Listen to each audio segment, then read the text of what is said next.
राजा महाराजा हमेशा किसी राज्य या किसी क्षेत्र के मुखिया होते थे, तो उनके लिए आर्थिक तौर पर कई शादियां कर लेना आम बात थी। और हाँ, वे अपने लिए एक से ज्यादा शादियां करने के खर्चे भी उठा सकते थे। लेकिन इतिहास के पन्नों में कुछ राजा महाराजा ऐसे भी थे जिन्होंने अपनी सीमाएं लांघ दी। शायद आपने भी सुना हो, किसी राजा की हफ्तों के दिनों के हिसाब से रानियां हुआ करती थी। राजा हफ्ते के हर दिन अलग अलग रानियों के साथ सोया करता था। आखिर ऐसा क्या कारण था कि राजा महाराजा एक से ज्यादा शादियां किया करते थे? आइए जानते हैं एक ऐसे ही राजा की निजी जिंदगी के हैरान कर देने वाले किस्से। पटियाला के महाराज भूपेंद्र सिंह। भूपेंद्र सिंह पंजाब के महाराजा थे। उनका महल काफी बड़ा था और उन्हीं में से महल का एक खास कमरा महाराजा के लिए सुरक्षित था। उस कमरे की दीवारों पर चारों तरफ से ऐसे चित्रों की भरमार थी जिसमें महिला पुरुष काम वासना में लिप्त दिखते थे। इस कमरे में महाराजा के भोग विलास का पूरा इंतजाम था। महाराजा ने महल के बाहर एक स्विमिंग पूल भी बनवाया था। यह पूल इतना बड़ा था कि करीब 150 महिला और पुरुष एक साथ नहा सकते थे। इस स्विमिंग पूल में शानदार पार्टियां भी होती थी जहां खुलेआम लोग अय्याशी करते थे। महाराजा ऐसी पार्टियों में अपनी प्रेमिकाओं के साथ भी खुलेआम इश्क फरमाते थे। पटियाला के महाराज भूपेंद्र सिंह के 88 बच्चे थे और उनके हरम में बहुत सी औरतें थी।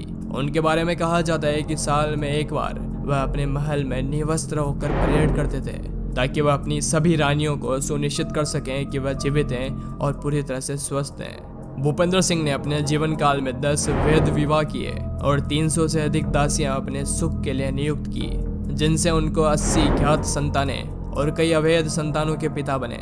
भूपेंद्र सिंह को स्त्री सुख की लालसा का इतना चरम बिंदु था कि वो हमेशा हिरणों के छोटे छोटे बच्चों का ताजा मांस का प्रयोग और स्वर्ण की भस्म एवं अन्य उत्तेजक औषधियों का नियमित इस्तेमाल करते थे, जिससे इनकी पुरुष शक्ति कहीं रत्ती भर भी कम न हो जाए।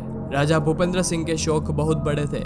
जेवर और वस्त्र विदेशों से अपनी सैकड़ों सखियों के लिए मंगवाना और सोने के बर्तन इस्तेमाल करके फेंक देना, अपनी रंग रैलियों के लिए लीला भवन बनवाना जहां सोने चांदी और रत्नों से जड़े कालीनों पर केवल नग्न होकर ही प्रवेश मिल सकता था, और भारत की पहली कार और हवाई जहाज के मालिक होने का गौरव सब कुछ इन्हीं को जाता है। दोस्तों, शायद आपको पता होगा कि पटियाला के साथ पेग का नाम जुड़ जाना यानी पटियाला पेग इन्हीं की बदौलत है, क्योंकि ये मदिरा भी कभी हिसाब से नहीं पिए। अपने जीवन में बेहिसाब ही सारी अय्याशा की थी। भूपेंद्र सिंह उम्र के 40वें दशक तक आते आते कई कामोत्तेजक पदार्थों का सेवन कर लिया था और इतनी अधिक शारीरिक क्रियाओं को संपन्न कर चुके थे कि शरीर ने भी अंतिम में जवाब दे दिया। देश विदेश के नामी गिरामी डॉक्टर, हकीम, वैद्य सभी ने इलाज करके देख लिया, पर महाराज की पुरुष शक्ति वापस लाने में असमर्थ रहे। और आप विश्वास मानिए, महाराजा के जीवन में सुख भोगने के अलावा बचपन से तो कुछ और था नहीं, तो वो बोरियत से परेशान होकर 45 साल की अल्पायु में ही चल बसे।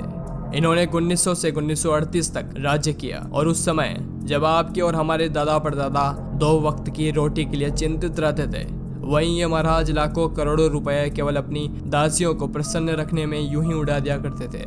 यह कोई मुगल काल के किसी अय्याश बादशाह की कहानी नहीं है। यह तो आज़ादी से कुछ ही पहले पटियाला स्टेट के महाराज भूपेंद्र सिंह के जीवन की मामूली सी बातें हैं जो हर किसी को सोच में डाल देती है। तो अगर आपको इनकी यह कहानी पसंद आई हो तो इस वीडियो को लाइक जरूर करें। इसी तरह की इंटरेस्टिंग और इन्फॉर्मेटिव वीडियोस देखने के लिए आज ही हमारा यूट्यूब चैनल सब्सक्राइब करें और दबाएं इस बेल आइकन को, ताकि आने वाली वीडियोस का अपडेट आपको मिलता रहे। धन्यवाद।